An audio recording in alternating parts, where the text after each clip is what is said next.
Well, some IU students are going mad over their money, and it's all because they say this man is leading the way to their riches. Who's in the game to make money? On a week when most college kids are caught up in the world of basketball madness, Lewis may have shoved him, got away with it, followed up by Richard. these students at IU's Kelly School of Business are cheering about something a little different. The sport is the stock market, and the MVP is in town. His name, Jim Cramer. Cadre, my friend, what's up? Today, he's taking his high-energy network TV show, Mad Money, on the road, right here to IU. Sports have such a little impact on life. It's not like the stock market where, you can really have monumental change. For the past few days, the crew has taken over Assembly Hall. Even Kelvin Sampson has been spotted getting coached on currency. If you're into stocks and what's hot and what's not, or you want to verify some things, that guy's good. I always watch Cramer. Winston Coateson is president of the school's Mad Money Club.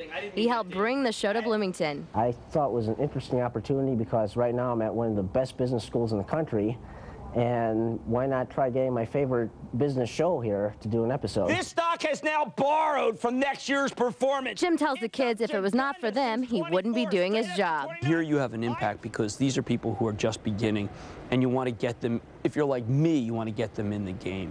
I believe in the game of stocks. I think it's a great way to get rich. Pull the trigger! I think there's good news coming!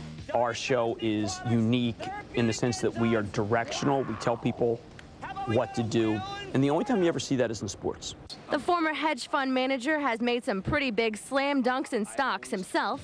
His estimated net worth is well over $100 million. Booyah! Now, unfortunately, the show is not open to the public, but the IU Mad Money broadcast will be seen tonight on CNBC. If you want more information about Jim Cramer or to watch IU's very interesting audition tape, you can visit the IndyChannel.com/entertainment. We also want to mention Jim's special guest tonight will be none other than billionaire IU graduate Mark Cuban. Emily Gimmel, 6 News. All right, how do I look? Getting dressed was a workout in itself. With the gear, there's lots of padding because it's definitely dangerous out there. And the boots, well, your ankles for sure aren't bending. But now I'm ready to ride. And I asked John how he's able to stay so interested after so many years in the business. He told me he's curious about everything in life, so it's easy for him to write. And he says he's already thinking about making another record. Emily Gimmel, 6 News. The home of Dancing with the Stars is right here in Hollywood. And just like the show, this is the place where you never know quite what you might see. This night was the most unpredictable yet. No one had a clue who would be headed home. Now, Tim Durham operates about 15 different businesses around the country from his office on the top floor of the Chase Bank Tower. Now, we headed up north to take a tour of his home, and as you'll see, Tim has a need for both speed and style. Naptown Roller Girl! This is how we roll!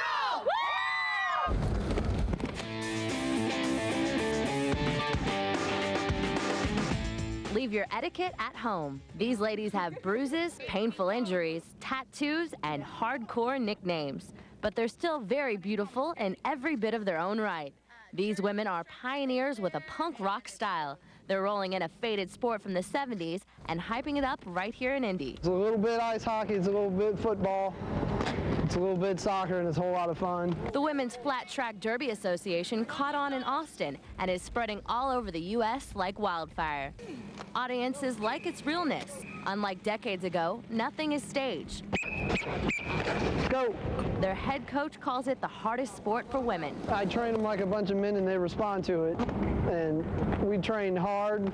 We train 3 times a week. We go to the gym outside of practice. So they're committed, and it's a real athletic endeavor. Well, the Naptown Roller Girls have already sold 1,000 tickets for their debut on Saturday. They sure are ready to be rock and rolling coming this weekend. Many of the skaters say it's a great way to reduce stress from real life. A mean attitude is a must. It's how you have to play. If you aren't in the right mindset, I don't think you can play. Like, you have to get over that and realize that you have to knock people down. You have to not be afraid to be aggressive. But there's very much an on-floor personality and off-floor. The team is striving to reach the ranks of pro teams right here in town. They say they're happy to bring another exciting element to an already vibrant sports city.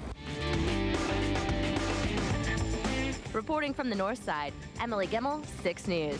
This is a landmark for internet politics. I want to tell you about. Voters and candidates can now communicate in a new way that was not possible in the last election. The collection on display here at the museum is small but significant. It celebrates a designer that paved the way for the way women dress today. Tomorrow is much more than just a day for people who believe in a stroke of good old-fashioned luck. Thousands of couples across America plan to wed tomorrow. And for many of the people we talk to, especially this one couple in particular, this is the opportunity of a lifetime. The best way to learn and to tell you about the sport is to do it in full throttle with the test ride.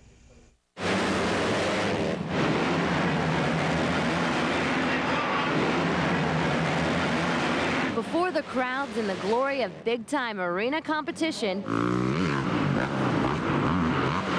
there's practice. For this extreme sport, riders are required to wear lots of safety equipment. Many even strap on chest protectors and kidney belts. All right, how do I look? Getting dressed was a workout in itself. With the gear, there's lots of padding because it's definitely dangerous out there. And the boots, well, your ankles for sure aren't bending. But now I'm ready to ride. Good thing I covered up. There is nearly 1.5 million pounds of dirt on the course.